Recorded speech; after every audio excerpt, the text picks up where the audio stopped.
السلام علیکم۔ معاشرتی اور رومانوی تحریروں اور موضوعات پر مبنی میرے افسانوں، کہانیوں اور ناول فصل سلسلہ باغیچہ عشق، جس میں آپ سب سن رہے ہیں میرا پہلا ناول زرد خزاں کی اور سے جھانک رہی ہے بہاریں شب لطف، اور آج آپ اس ناول کی 11ویں قسط سنیں گے۔ صباحت کو یاد تھا بیوہ ہونے کے بعد کیسے بے سہارا ہو کر اپنی ننھی سی بیٹی کو گود میں اٹھائے جب وہ واپس اس گھر کی دہلیز پر آئی تھیں۔ تب رومانہ بیگم نے کیسے کھلے دل کے ساتھ انہیں واپس اسی گھر کا مکین بنایا تھا، اس گھر کو ان کے میکے کے بجائے انہیں اپنے گھر کا مان اور نند بھاوج کے روایتی رشتے کے بجائے صباحت کو اپنی چھوٹی بہن کی طرح اپنی ذات سے لگائے اپنے اس گھر کا فرد بنا لیا تھا۔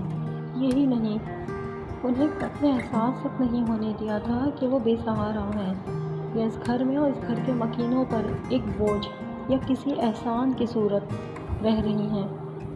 صباحت دل سے رومانہ بیگم کے خلوص اور خوبیوں کی متعارف رہی تھیں۔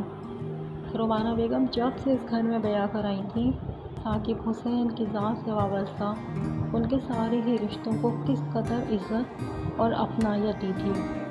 امی جان اپنی بہو رومانہ بیگم کے ساتھ کیسی لگاوٹ کا برتاؤ کیے جاتی، ان پر جان چھڑکتی، اور رومانہ بیگم نے بھی خود کو امی جان کی بہو کے بجائے ان کی بیٹی کی طرح بن کر دکھایا تھا۔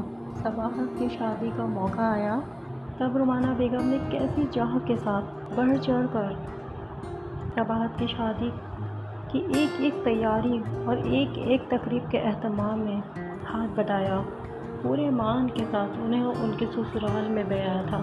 اور جب یہی نند بیوہ ہو کر واپس اپنے گھر اور اپنے اصل رشتوں میں لوٹ کر آئیں، تب رومانہ بیگم نے اسی خندہ پیشانی کے ساتھ کس قدر عزت اور اپنائیت سے انہیں خوش آمدید کہا اور انہیں واپس اس گھر اور اس سارے گھرانے کا فرد ہی بنا لیا۔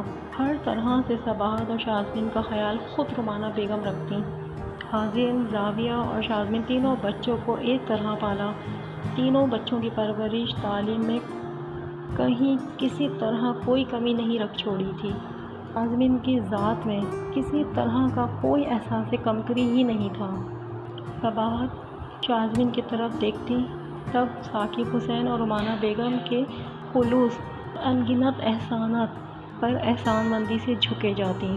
صباحت اس قدر احسان مند تھی، اس گھر اور اس گھر کے تمام ہی مکینوں کے خیال میں اور خدمتوں میں وہ دن رات لگی رہتی۔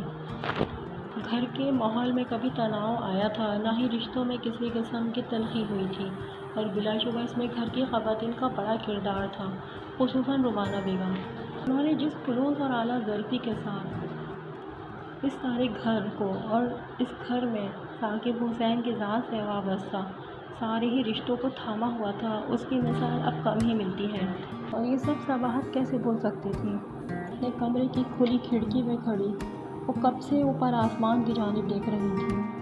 صبح اپنے گھونسلوں سے نکلنے والے یہ تمام پرندے دن بھر ادھر سے ادھر اڑتے دکھائی دیتے، اپنی خوراک ڈھونڈتے، کیسے آزاد اور معصوم سے پرندے دکھائی دیتے ہیں۔ اور جہاں دن کی روشنی مان پڑنے لگتی ہے، آہستہ آہستہ یہ تمام پرندے اپنے اپنے گھروں، ٹھکانوں، گھونسلوں کی جانب لوٹنے لگتے ہیں۔